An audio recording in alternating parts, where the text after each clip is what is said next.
Ladies and gentlemen, wacha Raila aitwe baba. Raila Odinga has finally cornered William Ruto.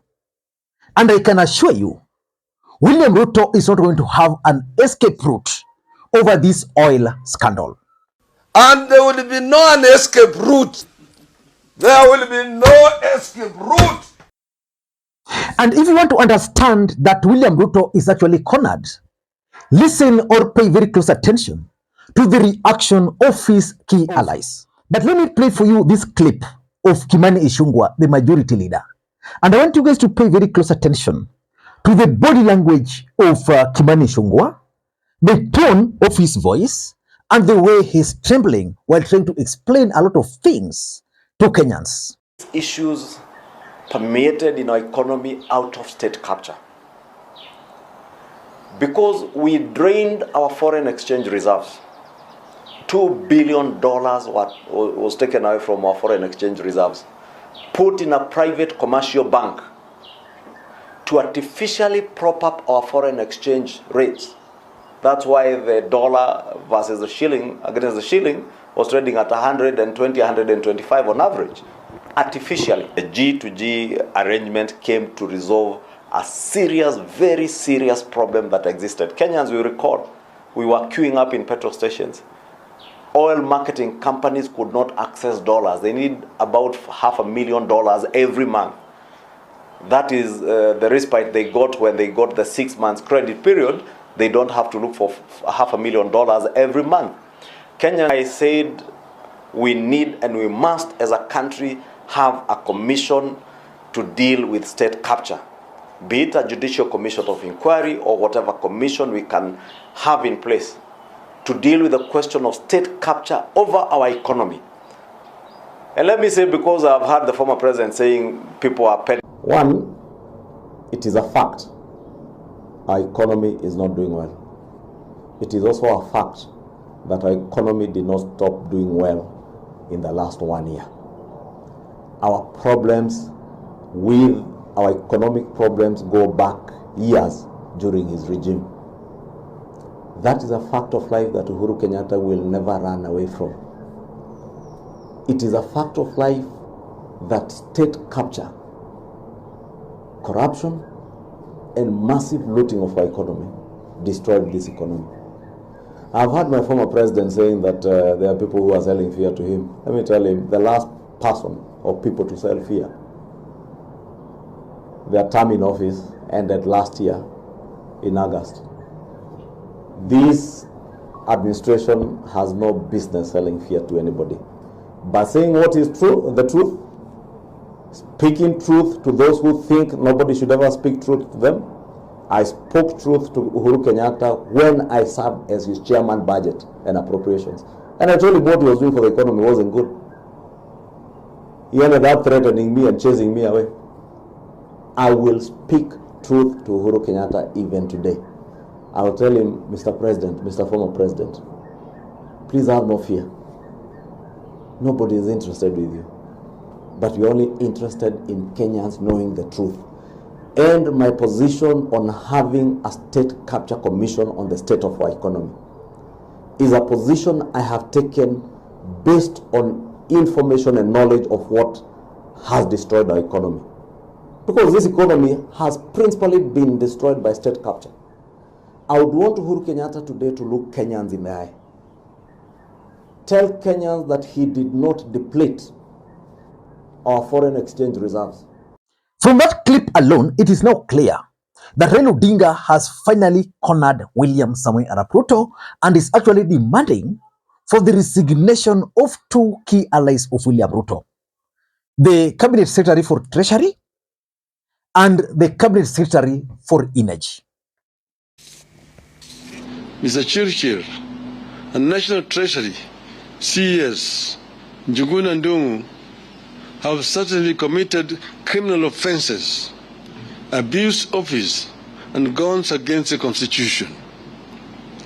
They stole money from the Consolidated Fund in addition to spending monies way above what Parliament approved. They must not only resign, they must also be prosecuted. Last week, Raila Odinga released the first statement. William Ruto and his team responded. Today, Raila Odinga released another statement, and we expect William Ruto and his allies to respond. But one thing you can't take away from Raila Odinga is his ability to check the government with facts and figures. For those who've been following the politics of this country very closely, there was Anglo-leasing that almost brought Mwai Kibaki down. That Anglo-leasing was actually exposed by none other than Raila Amolo Odinga. And then there was also the Eurobond that affected Jubilee first term in office. It was revealed by none other than Raila Amolo Odinga. So I can assure you that the moment Raila Odinga started talking about this oil scandal, he already gathered enough and is generally just releasing them in doses. So Kenya Kwanza should be ready for more of this information which Raila Odinga is going to release. So in this video, I want to reveal to you guys why Raila Odinga is actually demanding or is releasing the information which is releasing regarding the oil scandal. But before you do that, for those who are watching this channel for the first time, please take a second or two, click that subscribe button so that next time we produce a video like this, YouTube will automatically notify you. And to the subscribers, I want to continue thanking you guys for your continued support, because without that support, this channel cannot be where it is. Ladies and gentlemen, let us dive in. Because of time, I want to go straight to point number one. Number one, Raila Odinga has finally succeeded in putting Kenya Kwanza to their defense. Which means as we speak now, it is Kenya Kwanza who are defending their position. First of all, Raila Odinga released the information he had. We saw them responding. Then the next one, we are waiting for them to again respond. But they have to respond to Raila Odinga with facts. Because initially when Raila Odinga released this information, they started responding. But they were just attacking Uhuru, they were attacking Raila, they were attacking the handshake, every other person. But Raila Odinga is very specific with the information he's releasing. Equivalent on the other side. But those companies are the ones who should sign with the NOC, not the minister. We also know that for a ship to leave one port for another, loaded with goods, it has to get a letter from the Ministry of Energy and Petroleum indicating that the ship is authorized to carry and offload the cargo in Kenya. Who cleared the Njeri ship to travel to Kenya? How did it offload? Over the weekend, we were told that the deal has resulted in so-called structured sourcing of the dollar. If that is the case, why has the exchange rate not improved? How come it has not lowered the cost of oil? What benefits have the so-called structured sourcing of the dollar brought for an inch? We are being told that since the deal, you have stopped paying for oil in dollars. We believe that Kenyans don't care whether oil is paid for in dollars, shillings, or rupee. They care about the cost of oil. Nonetheless, we are challenging the government to share with Kenyans evidence of payment of oil in Kenya shillings. Number two, Raila Odinga is also causing serious political panic within Kenya Kwanza about the possibility of their system being infiltrated. The possibility that someone within government is actually releasing or leaking this information to Raila Odinga. Otherwise, how do you explain Raila Odinga having information that the CEO or the MD of the Energy and Petroleum Regulation Authority also went to Dubai? This matter, since last Thursday, I have questioned why the Director General of the Energy and Petroleum Regulatory Authority, Mr. Daniel Kiptoo, could go to the Middle East, participate in the oil negotiation, and then come back to Nairobi to regulate the prices.